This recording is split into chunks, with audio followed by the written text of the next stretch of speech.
Hey there, hello, hello, hello, welcome. This Wisdom Wednesday, I am here with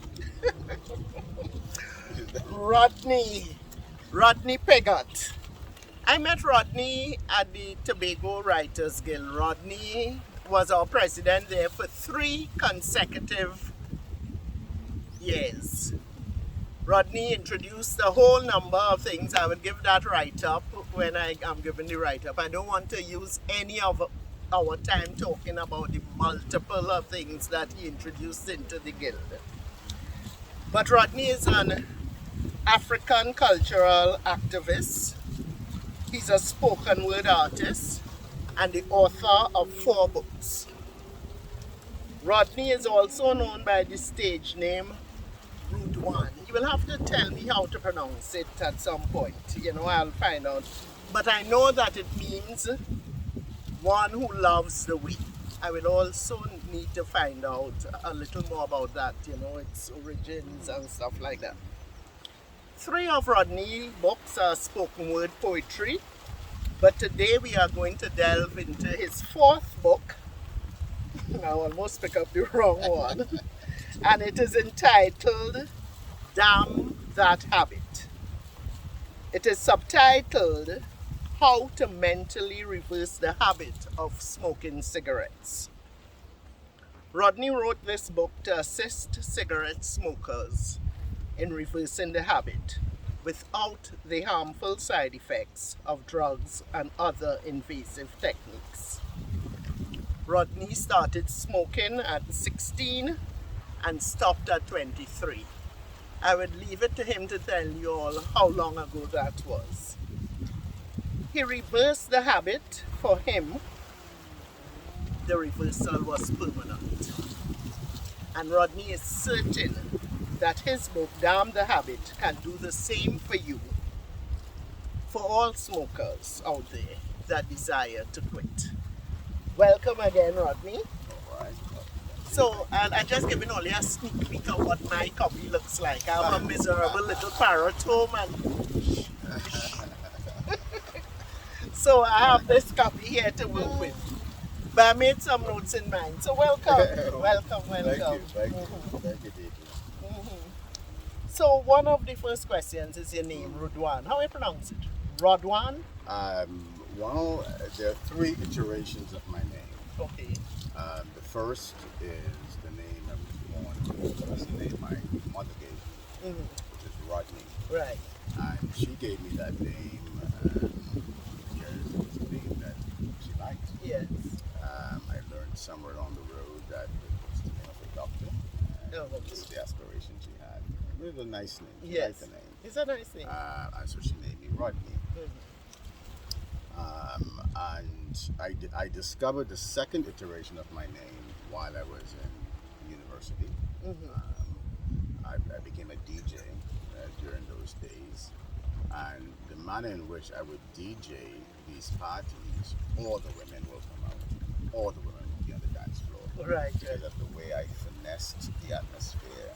And in those days, it was wax, it was spinning. Not Right, these yes. fancy things nowadays. Everything you did, everything yourself with the Yeah, turntables and everything. And I guess owing to the way in which I DJ'd parties, the brothers started calling me Don Juan on the turntables. Oh. Whenever they saw my name on a flyer, all the women would be there. Right. They just really put it down. Right. So the brothers started calling me Don Juan on the turntables, and I rejected that because I knew they were referring to the Don Juan, the character who likes to play with women's feelings and a lover of women and all these kind of things. And that wasn't me. I wasn't into the misogynistic view of women Right. that we played with or any of those things, toyed with. So I rejected the name Don Juan on the Right. turntables. Oh, those things, yeah. And someone had the bright idea to take the first part of my name, Rodney, and took the Rod, and join that to the last part of Don Juan, and made it Rodney. Okay. So that's the second iteration. So Rodney, Yes. Then. right? And I discovered once I got into spoken word, I unfolded the meaning of my name. My name actually really had no meaning per se. If you looked in the English dictionary or something and asked you what Rodney means, they'll tell you it's a river somewhere. Okay. You know, it's absolutely meant nothing. So I actually drew the meaning out of that name Rodney to mean one who's born on the way of the teachings, where Rod is the way of the teachings. So when you hear spare not the rod and spoil the child, Okay. it's spare not the way, spare not the teachings. We misunderstood that to mean spare not the child backside with a whip. Yes. So the rod is not a whip. The rod is the way, or the teachings. Yeah, the road. Right, or the road. Yes. So just like the shepherd would have a rod and a staff. For guidance, yes. Right, and the rod is the one that would guide them. That's the way they should go. And the staff is the one with the hook that would pull them back from danger and so forth and so forth. So the last part now, nay, is from native, you know, to be born, nay, the French word nay, to be born, and so forth. So Rodney is one who's born on the way of the teachings. That's my first iteration. The second iteration, Rod Juan, I was able to draw that meaning. When Don Juan means master lover, and Don means master. We heard of Don Caprione and Don Corleone. Yeah, all the Dons. All the Dons. These are the masters and so forth. So therefore, one means love, right? So Rod Juan now came to mean one who came to love the way. So first I was born on the way of the teachings, and then I came to love the way of the teachings. And then the third iteration, which is what you see as the author of this book, Rud Juan, right, which is the same as Rod Juan. Yes. It's just spelled differently. Yes. But that third iteration now means one who becomes one with the way. So that's my striving. So I was born on the way, and then I was striving to come to love the way of the teachings. And then once I came to love the way of the teachings, my third iteration now is to become one with the way. And that's my striving. I'm not there yet, but that's my striving. Folks, we have to be very careful because we might end up talking about this book, you know. Because I'm realizing that Rodney is definitely a self-made person and that he continues to build and make himself as he sees it by finding ways to justify and own what he already has and make it into the right whatever he wants it to be. That in itself is admirable. But in addition to that, we have some really interesting things to talk about in this book. And you folks should probably go out, look, find out. Rodney will tell us where you can get it at some point. For all of you who know folks that having a bit of challenges in kicking the habit. One of the things that I would say though, that I have read it, but I thinking that I would like to encourage Rodney that probably what he needs to do is some workshops, because I think people need to hear it over and over, and there are some areas in the book. I think I'm going to jump ahead because I'm so excited to find out about this, where Rodney spoke about the difference between a habit and addiction. And I would have finished reading this book or gone through the book long ago, but when I reached there, I stopped. Because I really was trying to wrap my head around what it is you were unpacking with the difference between a habit and an addiction and the different ways it impacts us and how we can wheedle our way more easily out of a habit more so than an addiction. Might be a weird place to start, but I'll come back. I'm really, I couldn't help it. It just popped out. It's a good place to start. It's a good place to start because that's really, the book really, Damn That Habit, is really re-empowering the person who's dealing with the habit to literally take responsibility for it and drive their bus, drive their car. Yes. You know, you're up in an airplane, you need to take control of the airplane and turn it around and bring it back into landing. Don't just take this parachute that the cigarette industry has given you and say, strap this parachute to your back and jump out the plane. And then you end up you don't know where you end up. You end up with another habit to deal with or something else to deal with altogether. So down that habit is really empowering that person. And to begin that empowerment process, I had to bring forward the meanings of both habit and addiction. And in bringing forward those meanings, we see that addiction is a physiological impairment, right? So the brain is involved there. Yes. Physiology. Yeah, you can't help yourself. Right. So with that now, you're going to need some help with that, right? If you don't know the various bush medicines and things of that nature that can help you to break the hold that this substance has on your brain, then it's best you go to a professional and have them help you with the addiction portion. The habit portion, on the other hand, is a psychological impairment. That is your mind now, your mind. And no one should know your mind better than you know your mind. You don't want anyone in there fooling around with your mind and putting on the hypnosis or anything of that nature. It's your mind. You have to know your mind.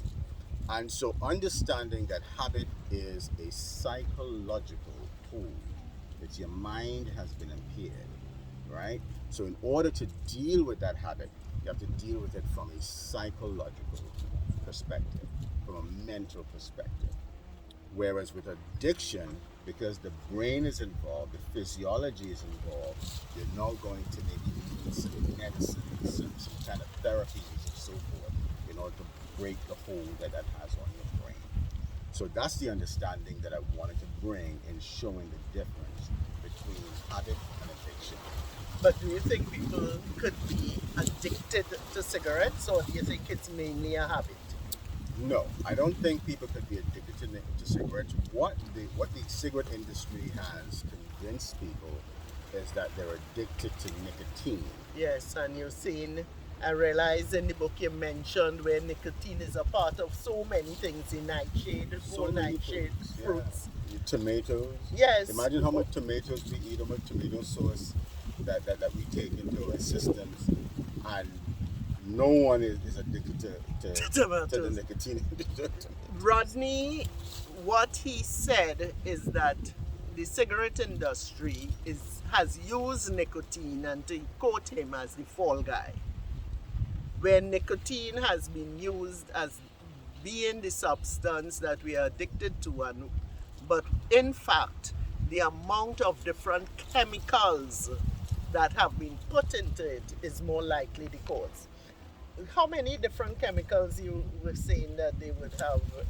Well, according to the data that you'll find online, there are over 7,000 chemicals in cigarettes. Over 7,000. That's a lot. Yeah. There are chemicals that were put into the soil to grow the tobacco. Yes. Right? To help it, so to take away the pests and those sorts of To things. deal with the pests and things of that nature, to make them grow in a certain way. Yes. Right? To get a certain kind yield of and right, and yes, so forth, right. right? So all of those chemicals, they can all kill you. Folks, and all this information is in the book, eh? And they're all being drawn up into the tobacco itself. Right? So that's where that begins. Yes. And then the processing part where they now process the tobacco now, in order for me to put a patent on this strain of cigarettes, this tobacco, and say, I call this Cool, I call this Salem, I call this Winston. Whatever patent I want to put on that now, it means then that the chemical composition of that tobacco has to be different from the chemical composition of this. I can't patent tobacco as it is. Right. Because that's a natural growing So plant. you brand it. So I brand it your by, brand has a taste. My brand has a taste, my brand has a chemical composition. So the processing now, introduce other chemicals in order to gain the kind of taste you want to get out of it, how you want to bend that tobacco. For black people, they put menthols, right? Things that give it a sharp taste, like a sort of almost like a minty taste in a sense, but it has a taste to it. And their research has shown that black people respond to things that have a taste to it. Oh, and We you know like they will dark meat. research. Yeah, we like dark meat as opposed to white meat, part of the chicken, and so on and so forth, because it has a taste. We're more drawn to things that have taste to it, right? So now the tobacco that they're now going to use to create the cigarettes that they're going to push to black people. So when you see the advertisement, when they advertise, it was a black person smoking the cigarettes, a black man or a black woman smoking the cigarettes, and so on and so forth. Whereas there are now cigarettes that are geared towards non-black people that don't have in it what the cigarettes geared towards black people have in it. Oh, they have it down to a fine art now. They do. And this takes a lot of marketing. Yeah. Okay. I don't want to miss this very crucial point as you brought it up. Because cigarettes is such a, well, they say it causes all sorts of ill things to the body and all that. But you pointed out the marketing and all those things. And 2 weeks ago on my show, I had a girlfriend, we were talking, and she spoke that she was talking to young children about the same age you started. And I kind of was thinking while she's saying that at 15 they start old, because I know they're smoking much earlier than that now. But the point that I was making then is that the marketing and the aggressive marketing that they do to these things, because what we would know about cigarette and these things if they don't bring it up in your face when you're watching your little cartoon and innocently. So it is something that, as responsible adults, as you alluded to at some point before we came on, something we were speaking about, and you spoke about the responsibility we have towards certain things. We have to find ways to let people know that all that glitters is not gold. These things that are going on TV, and although they have a right, they quote unquote have a right by the money they spend to do it, that it does not serve our best interest, because it's not only cigarettes. You know, it's a lot of things out there. A lot of things out there. Rodney has also said in this book that by reading this book will empower you. And as you have already seen, we ain't into it no time, and you, I'm sure, are already being empowered. The book will help us determine to know how we got where we are. And that is what one of the things Rodney is saying is important for us finding our way back to wholeness, to that point where we say, oh my God, that smells terrible. Oh geez, how they could smoke that, it's smelling so bad. For us to find our way back to that, we have to know where we started. And well, you want to walk us through that? Yeah, that was such a very important part of the journey. As a matter of fact, that is very, very, very crucial. One has to know where they came from. So this is what I mean by, because it's your mind, you have to know what happened to you. Right? You may not be able to tell what happened to your brain or what happened to your lungs, and without going into a hospital and going on the machine for them to x-ray it and look at this and look at that and all these sort of things, right? But your mind, you have to know what's going on in your mind. You understand? So you have to know, how did my mind get into this trap? I didn't start off this way. So you have to now recollect when you found cigarettes disgusting. You have to recollect that, you know, the average person that starts smoking very, very, very early in age, right? And it's usually due to peer pressure, right? No one that I've ever interviewed took the first pull of cigarette and go, nice. This thing is nice. I could do this for the rest of my life. Everybody I spoke to choked, felt lightheaded, felt like their veins, their body was getting cold. You know, that was the smoke that already eating up the oxygen in your blood. But oh my gosh, so that sounds gross.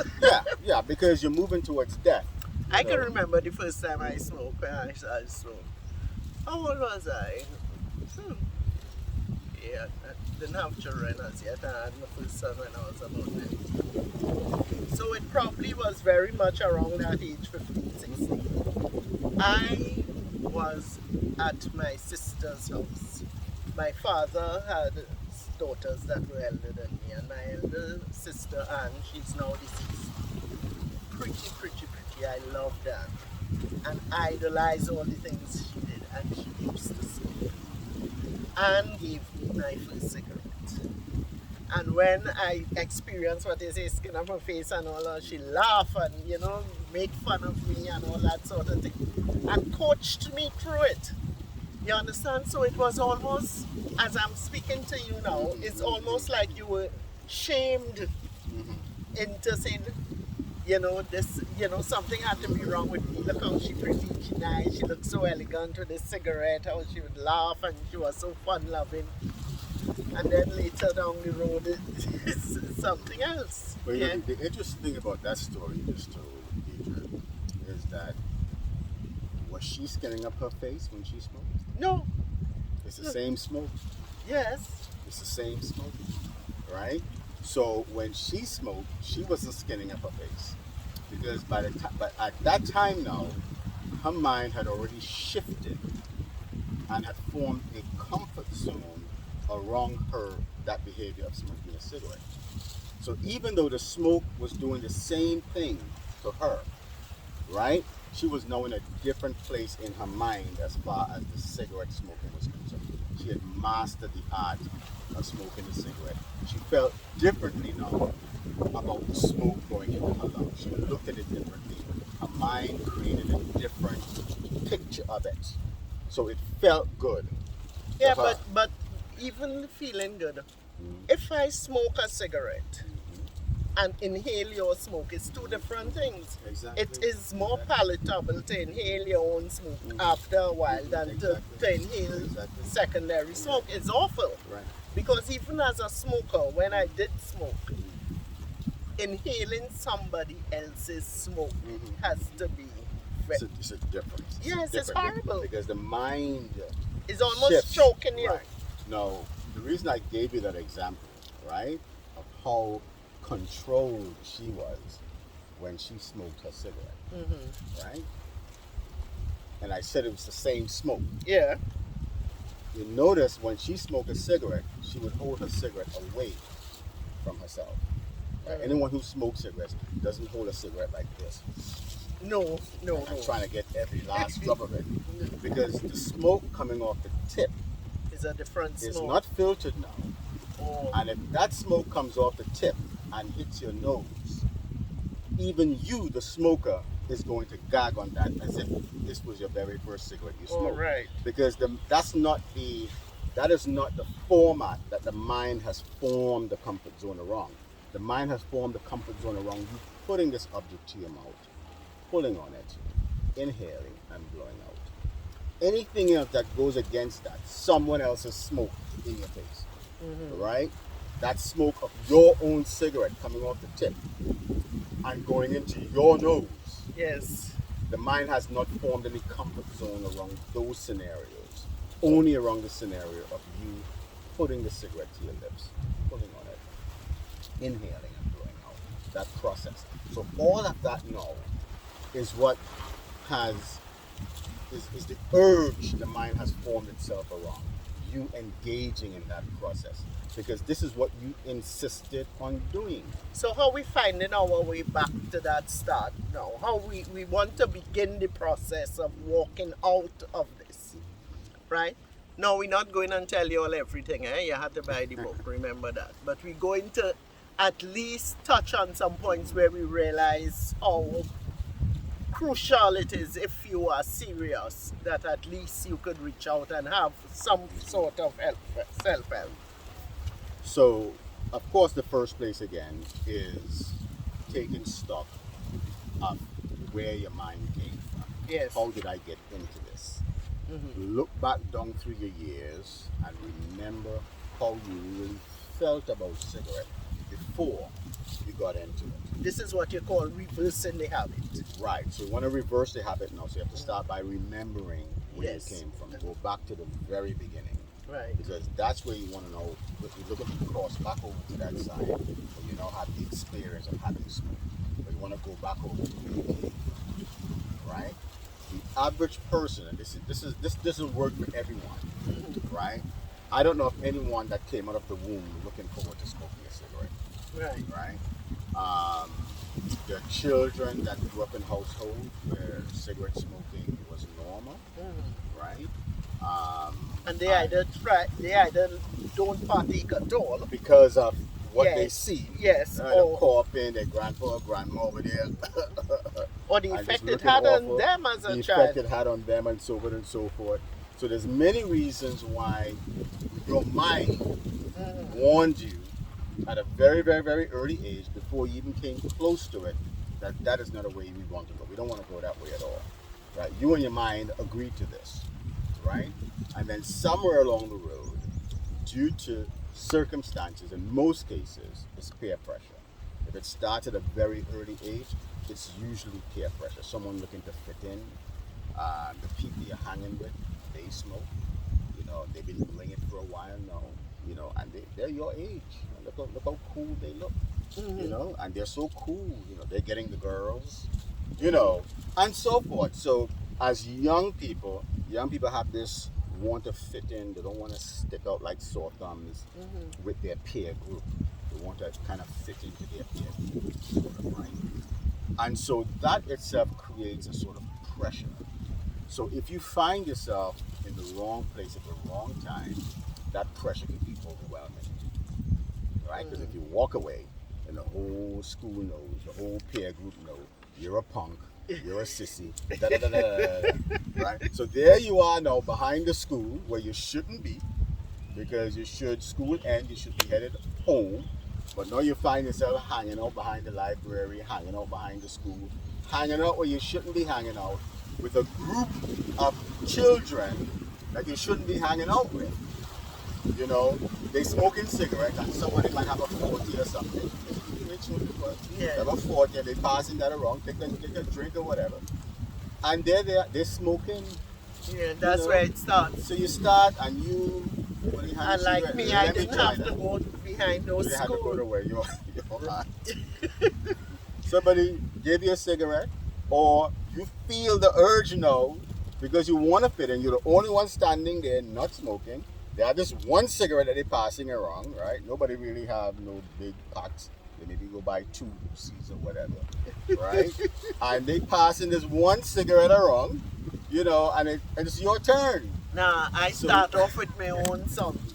Here, there, Dre, this is yours. So you figure you'll go ahead. Oh my gosh. Let me go ahead and try it. Everybody know you knew, you never did it before. You take a pull, and you choke, and you get all dizzy and nauseous and all them kind of things. You know, this is why we have to speak to our children and the young people in their homes. Although you feel this is not going on in my home, you figure you don't need to mention it. But that is not necessarily so. That is why you need to mention it, because they need them to know when they see it, to at least think twice about what they're going to do. So that's the beginning right there. Yes. And in that beginning, remember, your mind don't want you to do it. You really don't want to do it. And you have not convinced your mind that we're going to do this. One time doesn't form a habit. You're not forming a habit doing nothing one time. You understand? The mind already has a comfort zone of not doing it. If you want your mind to shift to a comfort zone of doing it, you're going to have to convince your mind that this is what I really want you to do.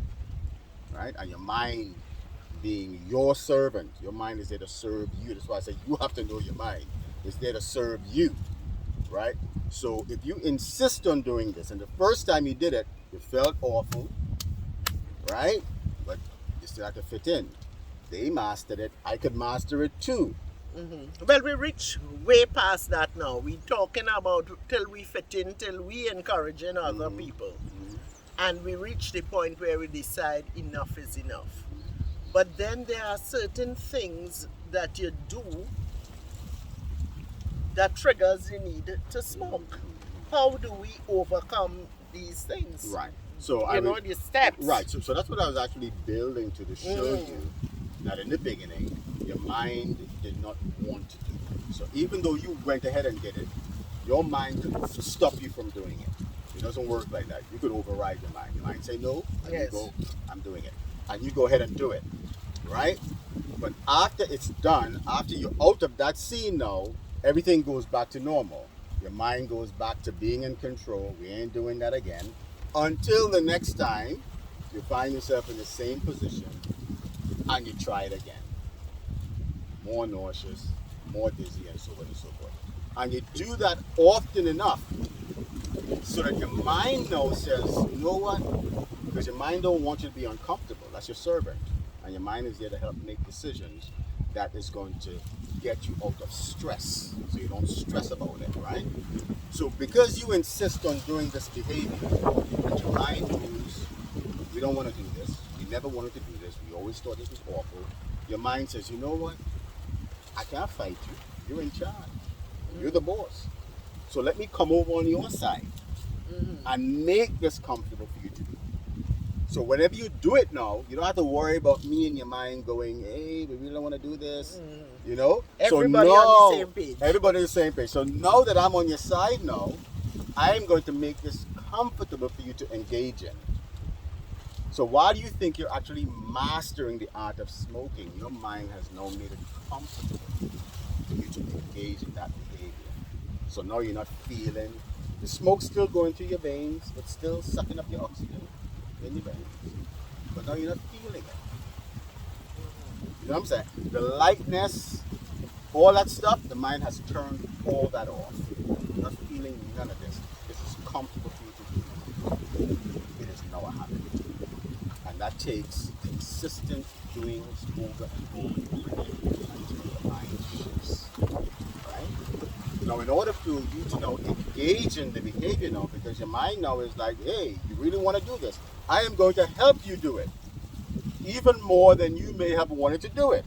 Now it's no longer just behind the school we're doing this now. You understand? I'm going to find different areas for you to do it. Right? So, after you eat, urge to smoke a cigarette. You know? Let's say, for instance, you're at work now. You've grown up now. You're at work. The habit is thick now. And you just got you smoking a cigarette on your lunch break because you eat. And after eating, a cigarette. In the morning, cup of coffee, a cigarette.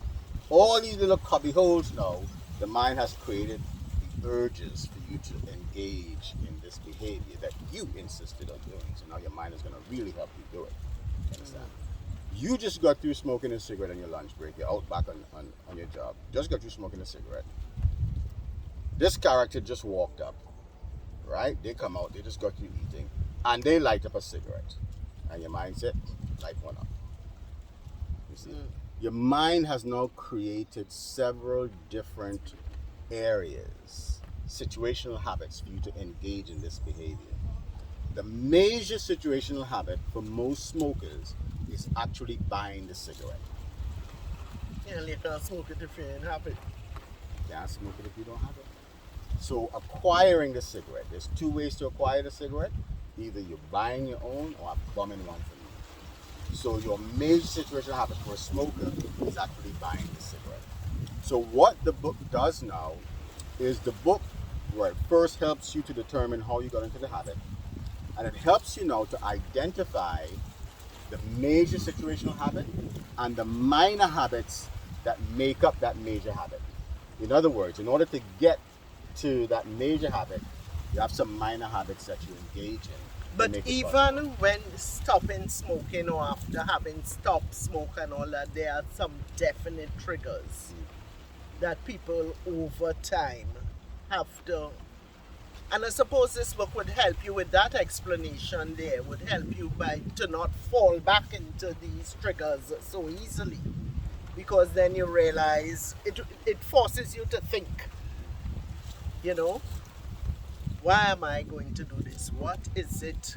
What is propelling me to go back into it? Because, you know, once you get stressed or you're in a situation that you feel a little judgery, you know, something upset you, something, you figure, you Yeah. say, look, let me cool myself, yes, and the first thing, you hurriedly run. Now, anyone can stop smoking cigarettes, right? That's because it's a habit, and you could stop a habit at any time. Right. You could quit at any time. New Year's resolution. My New Year's resolution is I'm going to quit smoking, and for the whole of January, you ain't touch a cigarette. You're good to go. If that was an addiction, you couldn't do that. You'd be jumping out of your skin at some point. Yeah. But because it's a habit, you could do that because you are the master of your mind, and you tell your mind, we ain't doing this no more. So what does your mind do with the urge? Because it's the urge the mind is actually trapped by, the urge to do it, not necessarily the actual act of doing it. This is why I can suspend the urge. So the mind will take that urge and put it on a very high shelf so that it doesn't interfere with you. So you go through your day, la la la la la la. No But triggers. then, listen, I have stopped and started smoking so many times, it's impossible to count. Right. Because, so it's not so much that you cannot do it. Because I would go years, Yeah.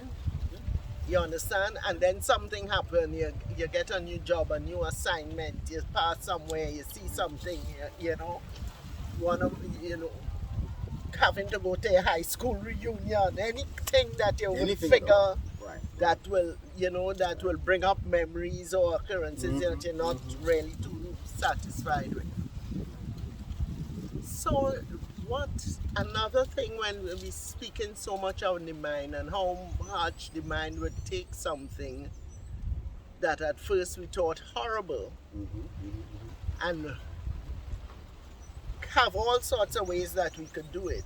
It is the same way if we put our mind to something positive and just continue with that same stick-to-itiveness that we showed in adopting smoking.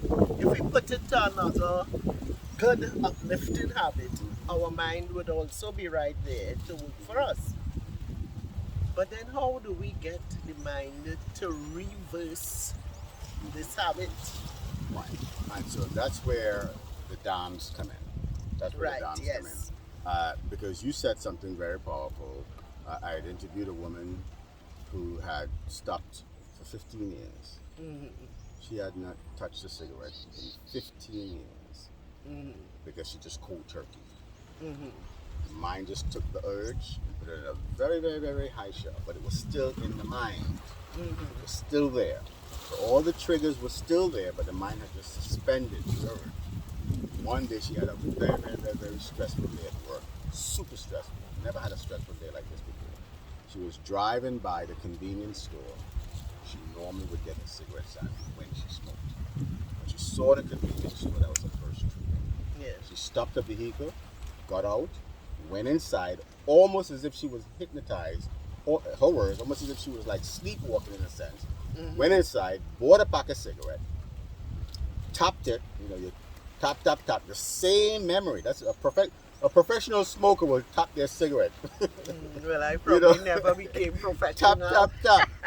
Unwrapped the pack, right? Took out a cigarette and lit up like she never quit. Now, 15 years, she had not smoked a cigarette. And she didn't choke. She didn't feel lightheaded. She didn't feel nauseous. As when you first smoked for the very, very first time. None of those feelings came. It's as if she never stopped smoking. Because to the mind, you really didn't reverse me. I'm still here. You see what I'm saying? It's almost like welcome back. But Welcome, it is like riding a bike. Yeah, but it is not necessarily only the mind. At least I think. I'm wondering if at a cellular level, there are certain cells and stuff in our body that feel akin almost to the substance of the cigarette. You don't think so at all? No, you're going physiological. So that's leaning into the addiction. Right. Once you bring in the physiology, yes. now you're going into addiction. Right. Smoking cigarettes but is strictly psychological. So what you are saying, if you're not jumping off the wall 3 days, 4 days, 5 days, 5 things, 15 years. yes, and all them kind of thing, it is definitely just a habit. It is something that you enjoy and you choose to do. It's It a is habit. not something That's that right. you are bound to do. It's something your mind has formed a comfort zone Around, yes. And of course, if your mind has That is formed a where the comfort zone around it, understanding right? needs to If your come in mind with has other formed people. a comfort zone around it now, the messages your mind is giving you is that I enjoy this. Yes, and I that like things this. and that it is making my life This easier. is good. It is making things easier to bear. Now imagine before that, imagine that when you take a pull of a cigarette and them 7,000 chemicals gets into your lungs, right? That is bringing you this close to death. Imagine that your stress level for inhaling that cigarette has actually gone through the roof, but you can't feel it, right? Your mind is not going to let you feel it. Imagine that you think that by smoking that cigarette, I'm actually calming my nerves down, I'm actually calming myself down, but you're actually bringing yourself closer to death. Because, like a placebo effect, you will feel calmer because you think by smoking a cigarette, I'm going to feel calmer. So therefore you feel calm. The mind makes you feel calmer, but has nothing to do with actually smoking a cigarette. No more than the person who has had this headache all their life, and this new treatment comes out that says if you take this now, it will work. And you really believe this thing is going to work. But it's water tablets. Yes. There's nothing in it except just water Some sugar. and some sugar. And you take that, and it's like, wow, my headache gone. Because you had such a super strong belief that this is it, that the pain just goes away, just like that. It had nothing to do with the tablet. It's the same thing with smoking the cigarette. Yeah, and so it we, all had to do with that we comfort zone. yes, I suppose with some folks then it's just measuring which is the worst of the devils. Because that is what they, Right. because some people have been in some really super stressful situations and they really think that to them, even after hearing this, would say, oh Lord, you see me, I can't handle that. Because by pulling a cigarette, they stop their mind from Yes. going in a certain direction. Yes, People absolutely. people Absolutely. use these things for different reasons. It's a crutch. Yes, yes. So now reversing the habit now brings into play what I call dams. Yeah. Because what you want to do is you want your mind to make up its mind to go in this direction. Just as it made up its mind to come over and to stop harassing you about the smoking the cigarette, it just made up its mind, let me go over there and form a comfort zone around this behavior. Yes. Because the master, the mistress is engaging in this and it doesn't look like she's letting up, it looks like she's serious about doing this thing. If I stay over here and she over there, it's stressful. There's going to be contention, right? And since I am the servant and that's the master, that's the person in charge of me, and this is what they insist on doing, let me go over there and make it comfortable for them to do it, right?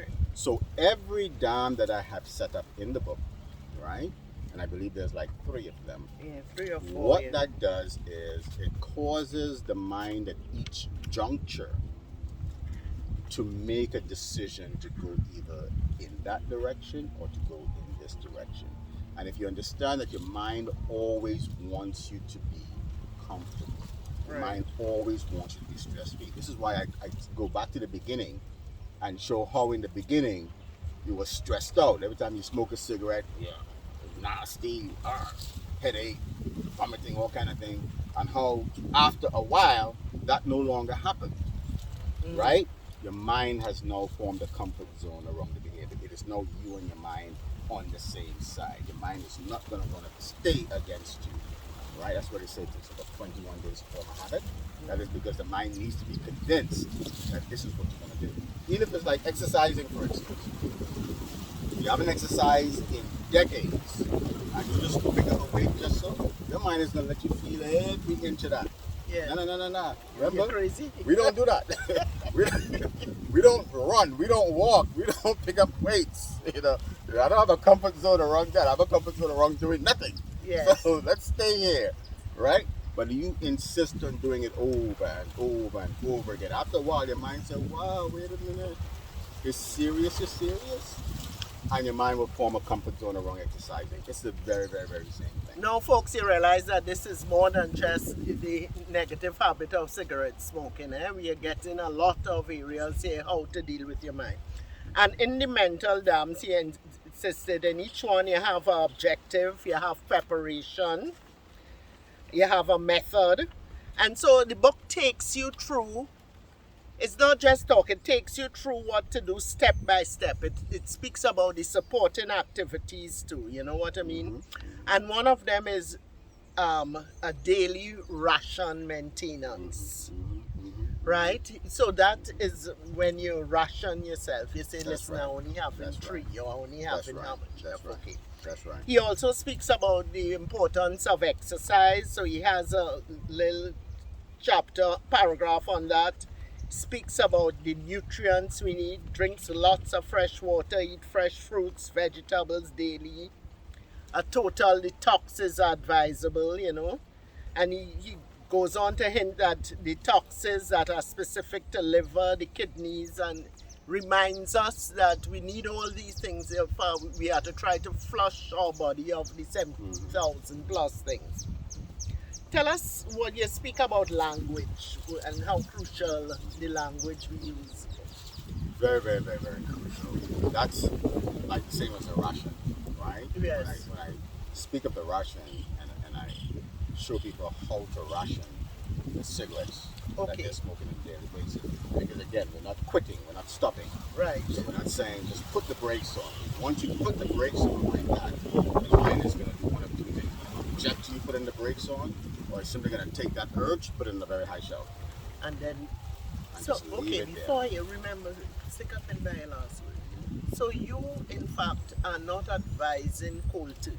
Cold turkey, I'm not advising cold turkey at all, because cold turkey, again, what cold turkey does is cold turkey is simply what you do every night when you go to sleep. So even if you're a chain smoker and you smoke 2 packs of cigarettes a day, and there are people that reach that high, they go through forget packs, cartons. No, that is crazy. Yes, I'm telling you, they don't do nothing but people but smoke. Oh my gosh. All day long, right? Every 5 minutes. I've seen people that one cigarette is about to go down to the knob of it. They put another cigarette in their mouth and use that cigarette to light the other cigarette with. Oh my gosh, yeah. Right? That's a chain smoker, meaning that cigarette. Right, because you also have a list of different types of smokers, but you have to buy the book together. No, that chain smoker, right? When that chain smoker goes to sleep at night, that chain smoker is not waking up every 5, 10 minutes, every hour to go smoke a cigarette. No. What has happened? The mind has taken the urge, because the mind realizes that sleep is far more important than engaging in the urge. That if you don't get to sleep, you're not going to ever be able to engage in this urge ever again, because you're going to drop dead from lack of sleep. So because you are sleeping, the mind says, okay, you're doing something that is far more important. If I give you the urge, if I let you feel the urge to smoke the cigarette, it's going to interfere with your sleep. And that is dangerous. That is real stressful. So while that chain smoker who smokes every 5 minutes during the waking hours, right? While they're sleeping, and they could go to sleep 4, 5, 6 hours and not wake up not one time to smoke a cigarette. Why? Because the mind has put the urge to smoke on a very high shelf. Same thing. You take that chain smoker, they're in a car accident, they're in a hospital, strapped up from head to toe, they can't move. The mind is not going to give them the urge to smoke, because they're in a position where they cannot engage in the urge. So why give you an urge if you can't engage in it? Well, some of them just be on transatlantic flights now and they can't smoke. You see, so the mind will turn off the urge, put it in a high shelf, until you get into a position where you can engage in the urge. Then the mind will reintroduce that urge back to you. But Rodney, it is very difficult for somebody who smokes to have a pack of cigarette in the house and say, I only smoking 3 today. Somebody who has been we're not even talking about the 2 packs a day. We're talking about somebody who will smoke 10. Right. or 5, even 5, and say, let me bring it down to 3. It is not easy to do once the cigarettes. And it's not. It's not. This is why this technique only works with people who are at that point in their life where they are ready. I need to let this go. If the person is still at, I like this. You could walk across the street and get hit by a car any day. What do you mean cigarettes going to kill me? Yes. You know, if you're still rationalizing why you're doing it and you're so comfortable doing it, don't even try this. Yes. Read this to maybe get some education about what cigarettes is, what a habit is, and so on and so forth. But as far as you try these techniques, that first ration, you won't do it. No. But this is how the ration will actually work, right? The ration pulls at natural preponderances of the human mind, right? No one likes to throw money away. Yes. Not even a multi-millionaire would be comfortable, especially with just taking a whole bunch of money and just pissing it away, flushing it down the toilet, unless there's something wrong with them up here. So no one likes to throw money away because money is considered one of those vital needs in this world. Yes. The more you have, the better. You don't have, Proper smoke your pipe. proper smoke your pipe. So no one wants to throw money away. No. People have told the cigarette smoker, when you buy cigarette, it's like setting your money on fire. You're smoking your money, right? What is it doing for you? You just set $6-7, whatever it's worth now. I think over here it's like what, $20 or something like that a pack, or even more. Closer to 30, 40 probably. A pack, right? So you just spent $30-40 on this pack of cigarettes to light it and smoke. And it's even more expensive in the States. But you see, that's theoretical. That's a theory that your mind could work around. Your mind ain't gonna get phased by that. What do you mean I'm smoking? I'm enjoying this, so therefore I'm not really setting it on fire. I'm actually enjoying what I'm doing. And there's a lot of other things that you buy that really doesn't bring you any joy. Like that movie you just went to spend money to go watch. What did that do for you? Right? You just wasted money. So the mind will rationalize these things, and so that statement will not work on it. Now, what will work on the mind is if you literally throw your money away. So when you buy, let's say you buy a pack of cigarettes, if you were smoking 10 cigarettes a day, and you buy a pack of cigarettes, right? And you, let's say you bring your ration down to, instead of smoking 10 a day, I'm gonna bring my ration down to 6, right? Start off at 6. So that means now that when you buy that pack of cigarettes, you literally take the rest of the pack and mash it up. Oh my God. Flush it down the toilet. Make it irretrievable. Don't just crump it up and throw it in the trash because you'll go back and get it. Right? The mind knows, hey, okay, that's retrievable. I can go back and get that when I feel like jonesing. I could go get that, right? But if you make it irretrievable, your mind is like, hold up, are you crazy? We don't throw money away. That is literally throwing money away. This is no longer theory now. We're literally doing it. Aha, okay. I go fix that. Go buy another pack. Do the same thing. Buy another pack. Do the same thing. You see, your mind cannot stop you from buying the pack of cigarettes. It cannot stop you from crumpling them up and throwing it away. So if you insist on doing that, right? You insist on buying the pack of cigarettes, taking out your ration, throwing the rest away. Buying the pack, taking out your ration, throwing it away. When you insist on doing that often enough, remember, that is stressful. It's stress. The mind is feeling that is stressful to you. Because you're saying, oh my God. You're starting to call yourself dotish. All kind of names, What's wrong with you? So again, the mind is a servant, right? You're in charge of your mind, right? When you insist on doing this behavior that your mind is not comfortable with, your mind will make itself comfortable with the behavior that you're doing because it cannot stop you from doing the behavior. You understand? So now your mind is going to form a comfort zone around you buying a pack of cigarettes, taking out your ration, and throwing it away. You see? The mind is going to turn. There's a dam there, hit a road. You insist on buying it, throwing it away, buying it, throwing money away, throwing money away, throwing money away.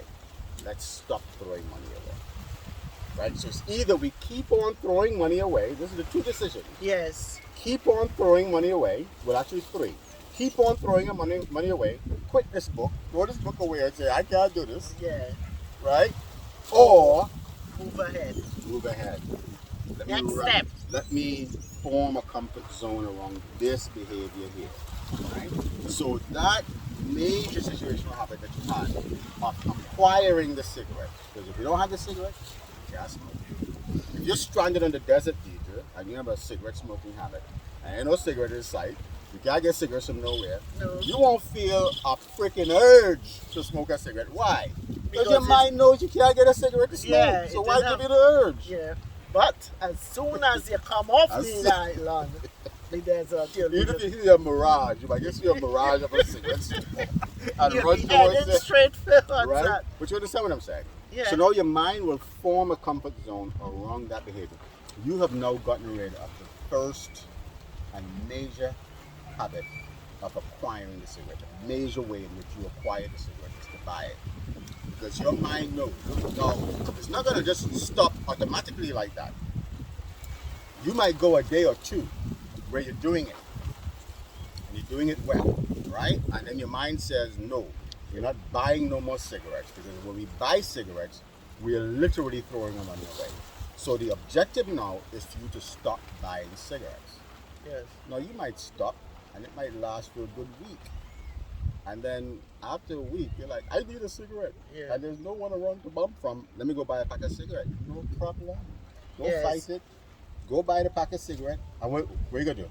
Well, throw away the part that you ain't want. So you say gradually. So that will get less and less because your mind realizes that every time you buy a pack of cigarettes, you are going to literally throw your money away. I've also shown people in the book where if you have a ration, where you say I'm down to 7 cigarettes a day, right? And you've smoked those 7 cigarettes. So you've gone through your ration. But this urge is so strong, your day ain't over yet. Right? So that 24 hours ain't come around yet. It's not 12:01 a.m. yet for another new day to start. You a can't new start ration, your second sip. right? And you feel that urge, you have to go get a cigarette. You don't want no neighbor next door that's smoking, none of these kind of things. Yeah. The 24-hour convenience store is open. That's the only place to get a cigarette from. And you need this 8 cigarette. The ration is only 7. You need this 8 cigarette. Go fight it. Yes, go get the 8. Go get the pack of cigarette, right? If they don't sell Lucy's, right? Some places don't sell Lucy's. Go get your pack of cigarette. Take out that 1 cigarette that you need. Oh my God, don't tell me throw away the rest. Throw away the rest. Make the rest irretrievable. And now since you got 8 that day, you have 6 alone tomorrow. When you 6 go and buy. tomorrow. So why you can't keep that pack and use the 6 from that? Nope. That is not the rules. Buy a pack, take out, throw away. Yeah. Right? If you alter that in any way, now your mind has found a way around it. Yes. A workaround. Yes. Maybe I don't have to go in that direction. Yes, I could just, yes. I could just do this here. You're giving your mind a way out. You're giving your mind a way out. And what you want to do, a dam is like turning a river. That's yes. You stop turning the a flow. river, right? But you don't just want to drop it so and bam. What's going to happen? You're going to get splash.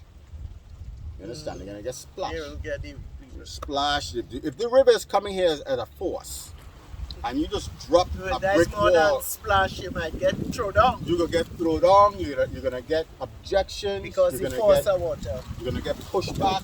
This is what your mind will do if you try to just. This is why I said if you just try to quit like that, Yeah, your that's mind why will do the one of 2 culture things. is- Right. So a dam now, you're damming it is you're curving it. So as the river comes now, it's not hitting that dam straight on. It's hitting that dam on a curve. So Right. it has to go in that direction, but you're not out of the woods yet. No, because you still You have just some. turned it you still slightly, turn it. yeah. So you need another dam now to turn it again. And Before another we go dam into to the turn other it right. dam, what another point you made here is where you create smoke-free zones.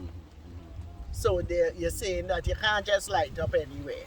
Right. So you give yourself the discomfort of having to go somewhere particular to smoke. So You could cut off, let's say for instance, and I see a lot of people do it, they still do it. I always caution them about the second-hand smoke and even the third-hand smoke is they'll smoke around their children, Yes. right, in the car, right? I caution people, make your car a smoke-free zone, Right. right, for the sake of your children.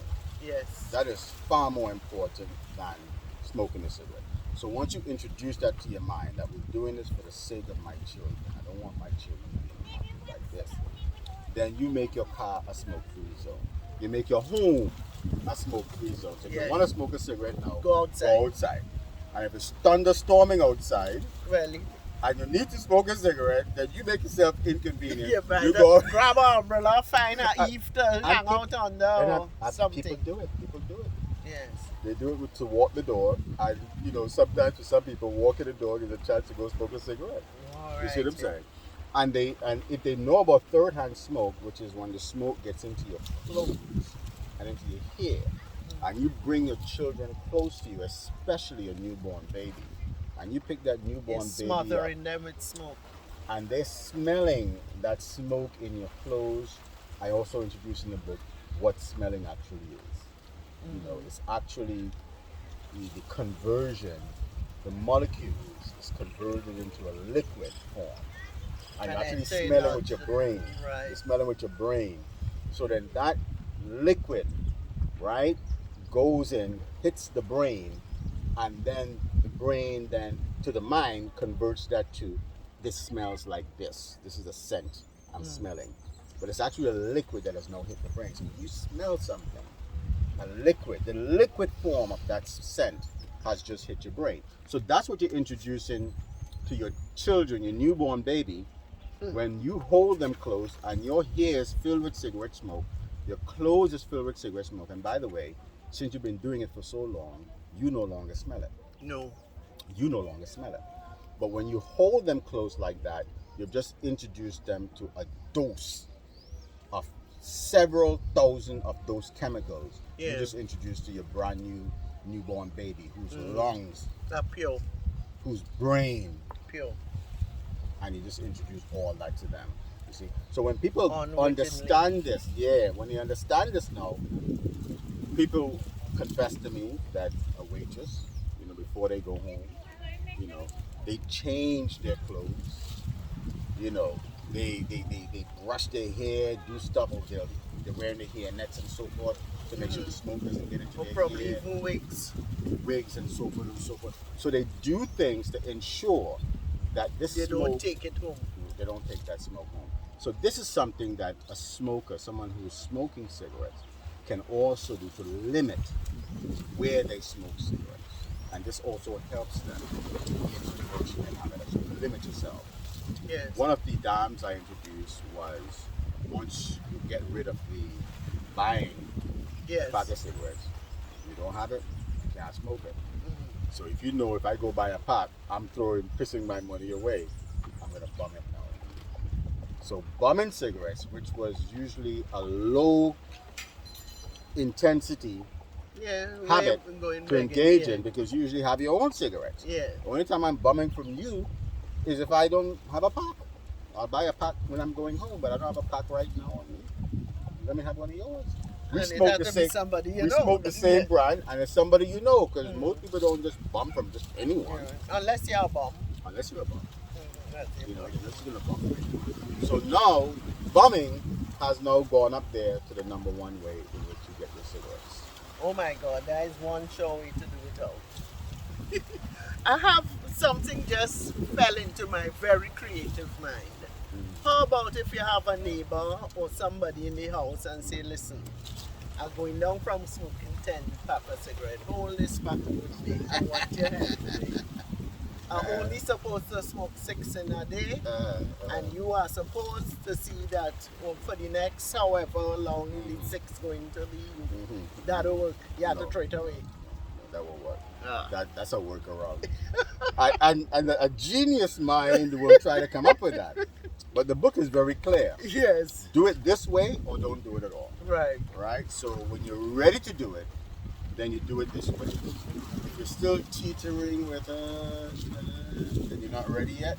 Because what is called for, what is required of you to do, It's very straightforward and very rigid. straightforward, very rigid, and it's not for just anyone to just do, but for those who are serious about getting rid of the habit altogether, right? Then it's something that they will engage in. So no other way will work. No Polish pop over there for me.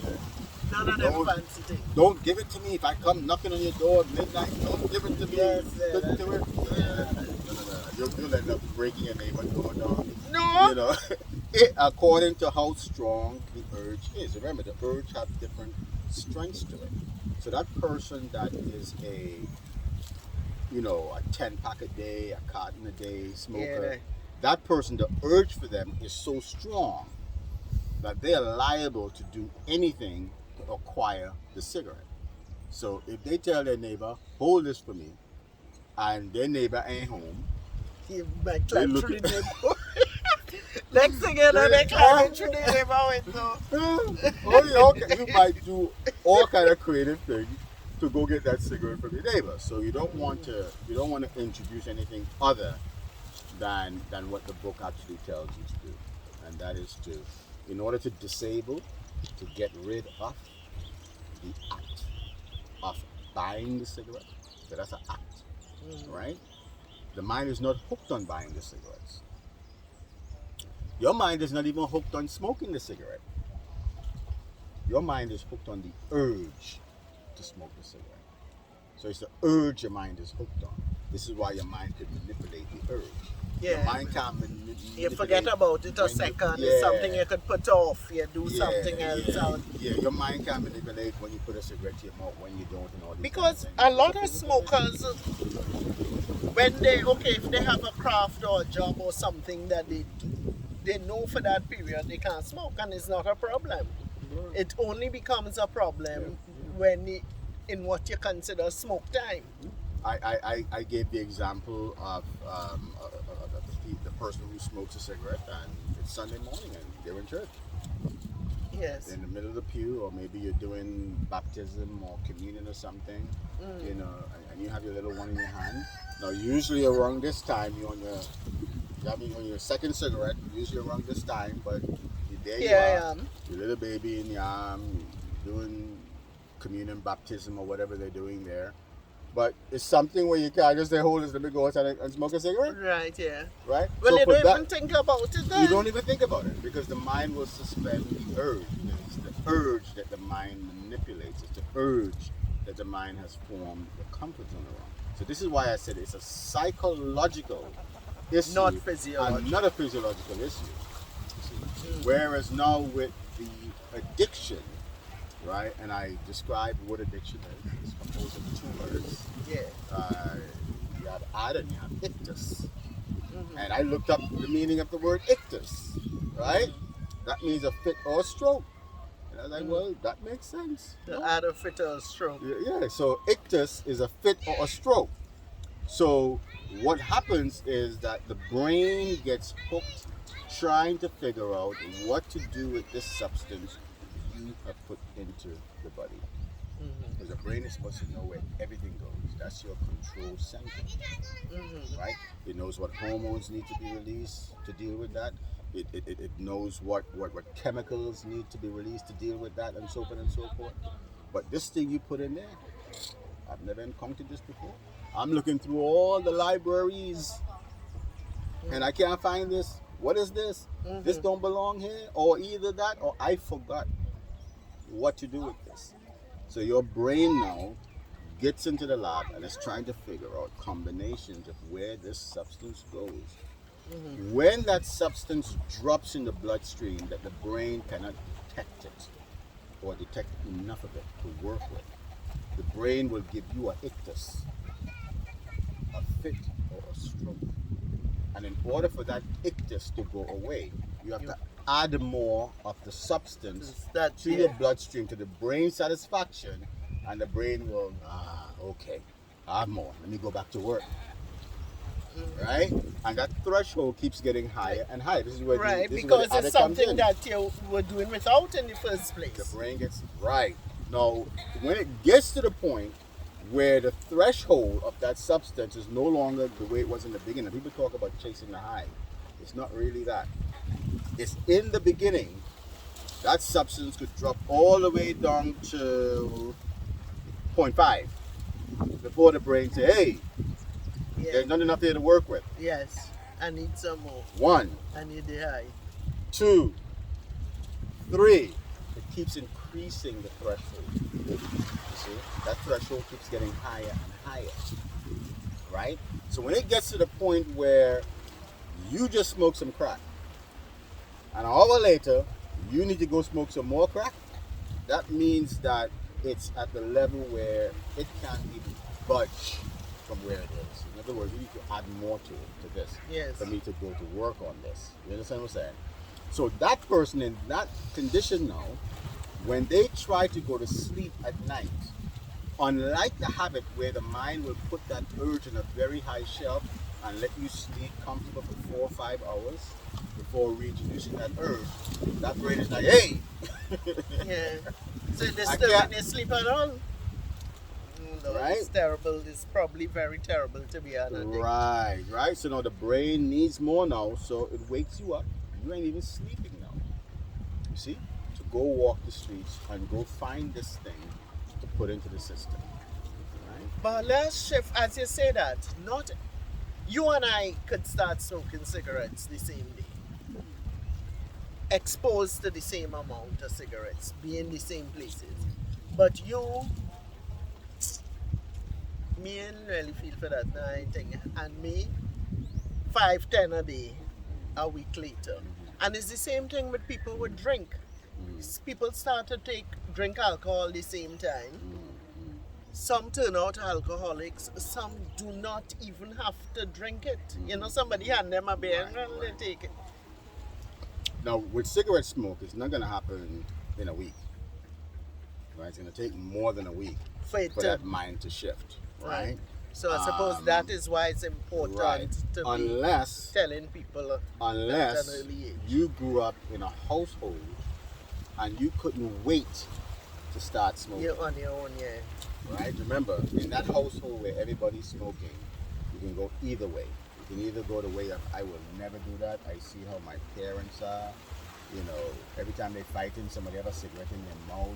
Might be the cigarette causing them to fight and carry on like that. Cussing and drinking all over the place.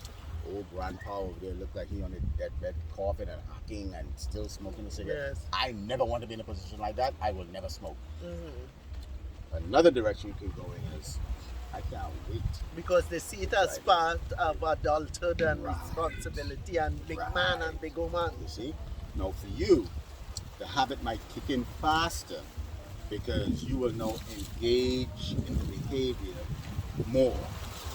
So whereas with me now, is every time we meet behind school, which is when? School time. School time, and it's once a day. Yes. Right? It's after school. We ain't trying nothing when school is in session now. No. Because that stuff you're spraying on your body and the stuff you're spraying in your mind and the gut, that might not fly. Yes, with the right? Somebody gonna tell you something. Yeah, so it's once a day. So if I'm that person who I'm just doing it based on the peer pressure, then it's when the peer pressure is in focus and I'm engaging in this behavior, which is every so often. So that might take me longer for my mind to shift into comfort zone. Whereas if you know, can't wait to get your first cigarette, you know what I mean? You can't wait, you know, and you already sneaking and off teething and from the pack. Teething from the pack, and nobody cares. They're smelling cigarette on you, but nobody cares. You start well, they ain't even early. know the difference. They ain't even know if it's from on you or on them. Yeah. You see? So, but the most important thing that I want people to take away is that this is something that you control. You're in charge of this, right? You got yourself into it. You can have get to yourself be the out. one to get it. Now, what the cigarette industry has done, by putting a bullet point on nicotine, I say nicotine is the culprit. The reason why you can't give this up is because you're addicted to nicotine. Once you swallow that lie, right, then you have accepted that I can't control. I'm a goner. I'm a goner. So now you need the patches. Yes, all the Now other you need things they're selling. all which the other don't work things, and a lot of these things are being manufactured by the same by the people. same cigarette industry. No, we had to get a bad mind and say, see me, enough is enough. These people, they're Huh? poisoning my body. They're selling me all kind of things. They getting richer, Yeah, I getting yeah, poorer. yeah, So yeah. all these little things are what we need to engage. Right, Damn right, that habit. right. You're in charge. You're in charge of your mind.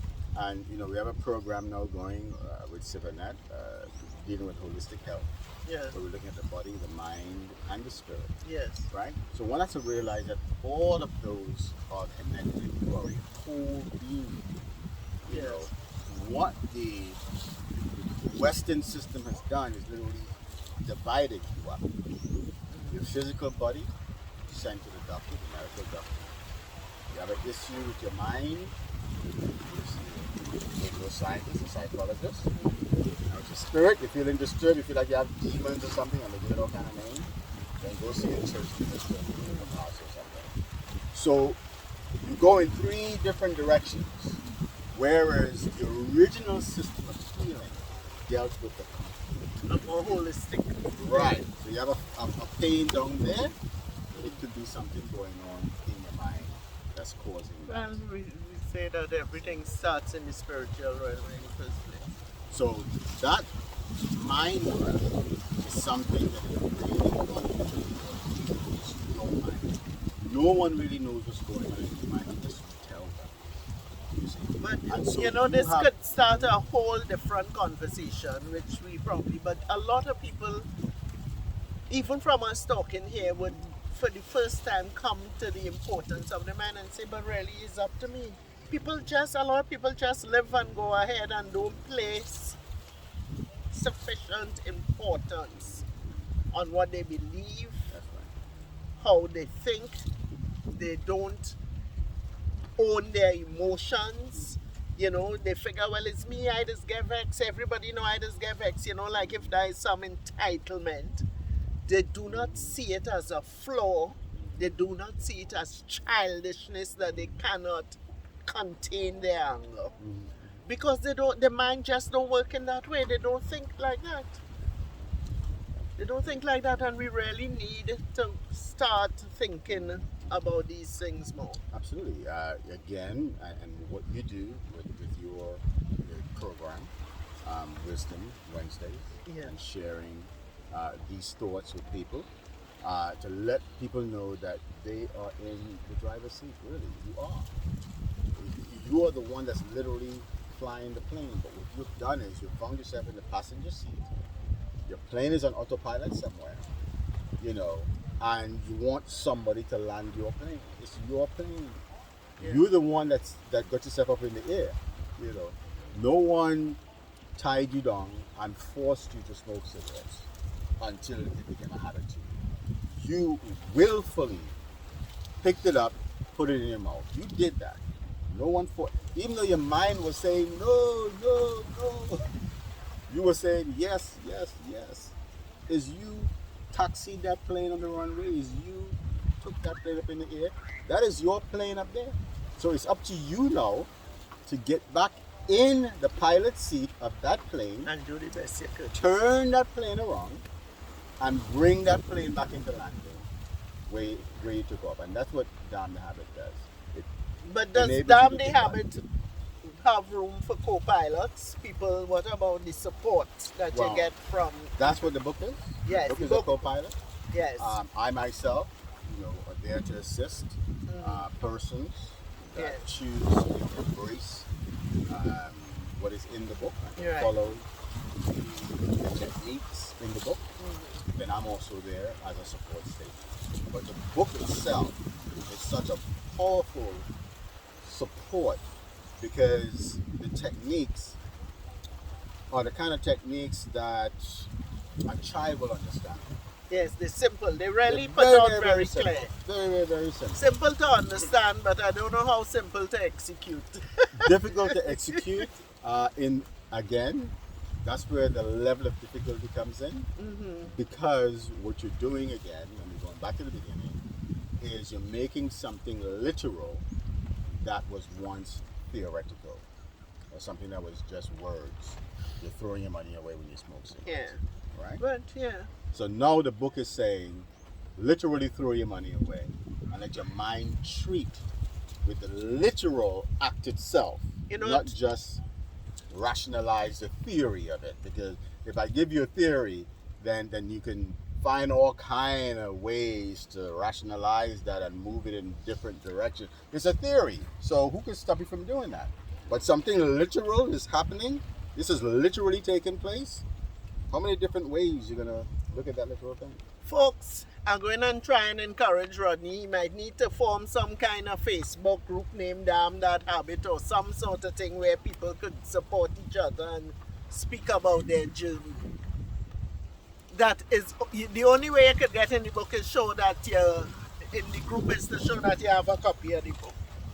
And to be honest again, really, my interest is more in people acquiring the necessary information and empowering themselves, right? Yeah, but to empower yourself, the reason I said it jokingly about to have a copy, but it's so much easier to have. Yes. The book is not expensive. It's so much easier to have a copy on your shelf, be a part of a group, talk to other people who are on the same struggle, and those sorts of things.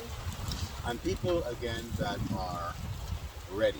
Yes. You have to be ready. Yeah. Don't wait. You ain't about wasting. Yeah, you have to be like, you know what? I'm tired of this thing.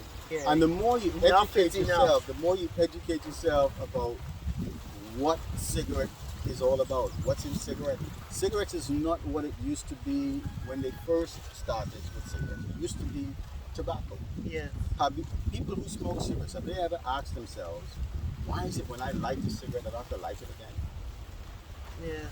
But if you're smoking a cigar, Which is and pure you like, tobacco. and it's pure tobacco, Once you start pulling it, even when it's wrapped around, it's tobacco, and I light this cigar, I have to keep lighting this thing. What is it about a cigarette that is supposed to be tobacco that once I light it, I don't have to light it again? no. I could sit it down in the ashtray, and and I think we'll just burn this up. You see a long line ash. ash. Why? What is in that What? cigarette that causes it to stay lit? What is on the paper that causes it to stay lit? More in the motor than the person. Right? So now we're talking about some sort of accelerant, Yes, that they right? have it in. That you are now pulling into your lungs. We ain't even talking about the other 7,000 chemicals like arsenic, cyanide, formaldehyde, Yeah, well, you name it.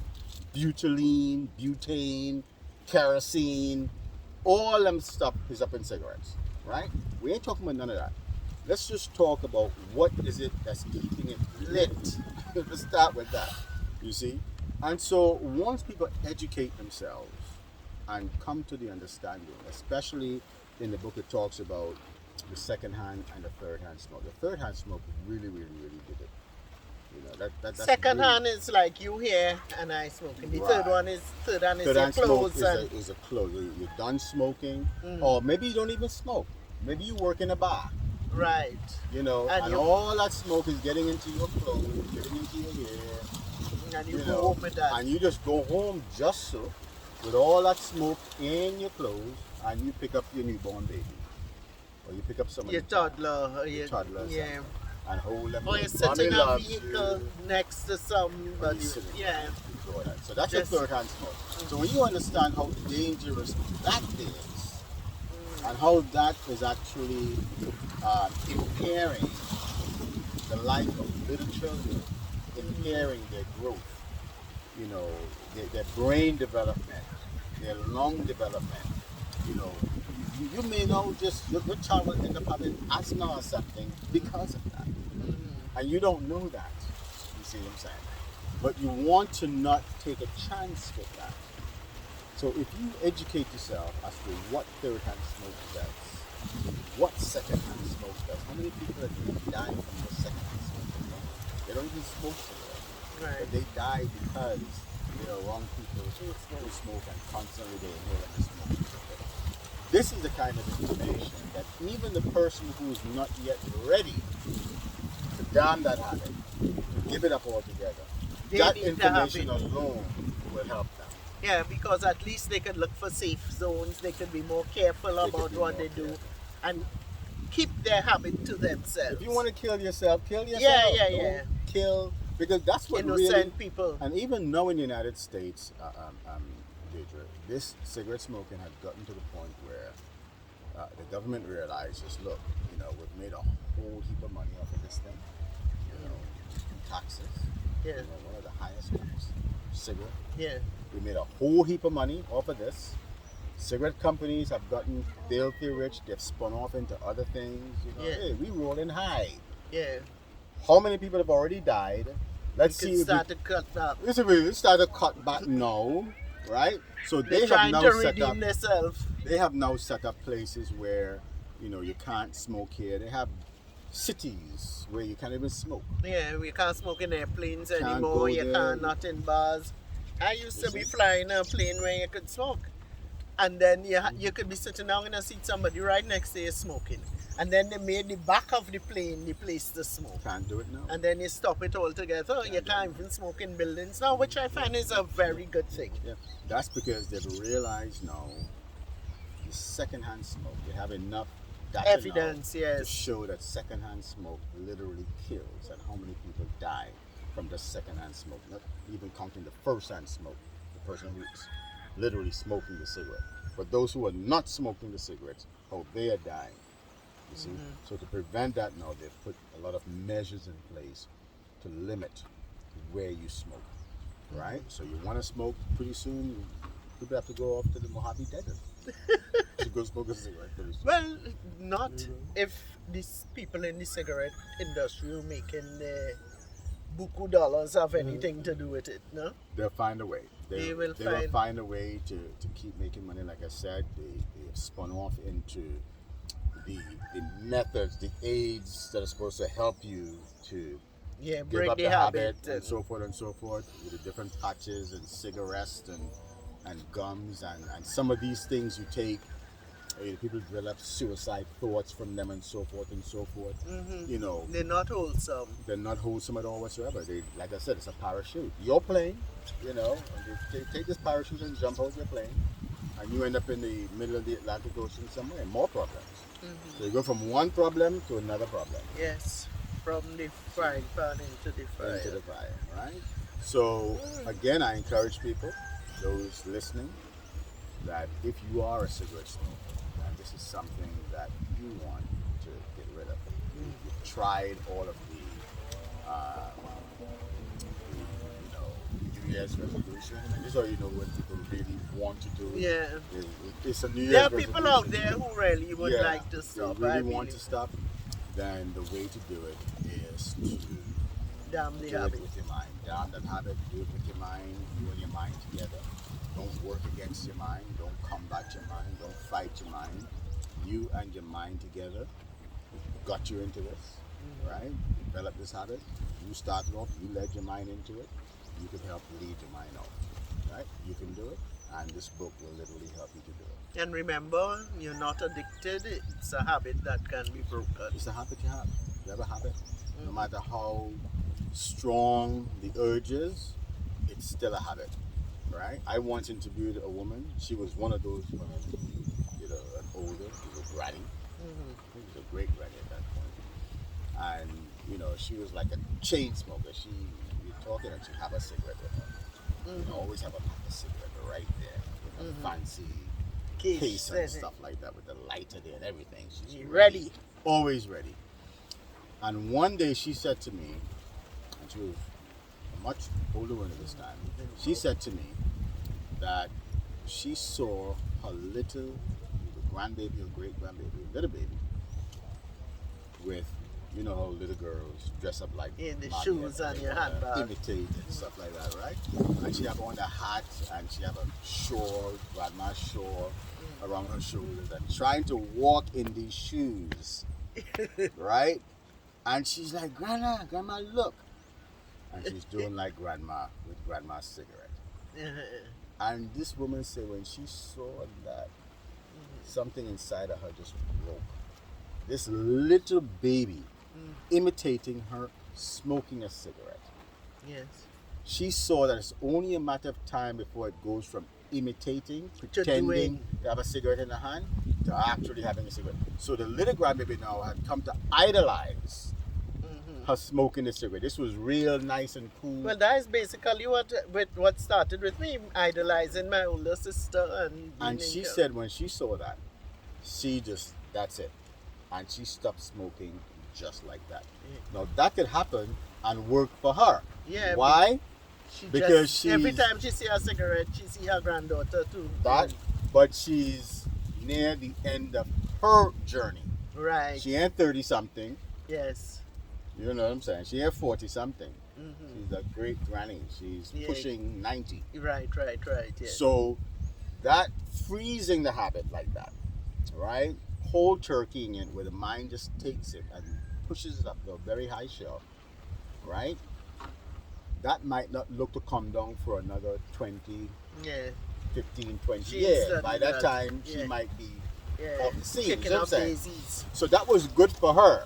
Yeah. I wouldn't encourage someone who is in their early years, have a lot of time ahead of them, to try to just do it like that.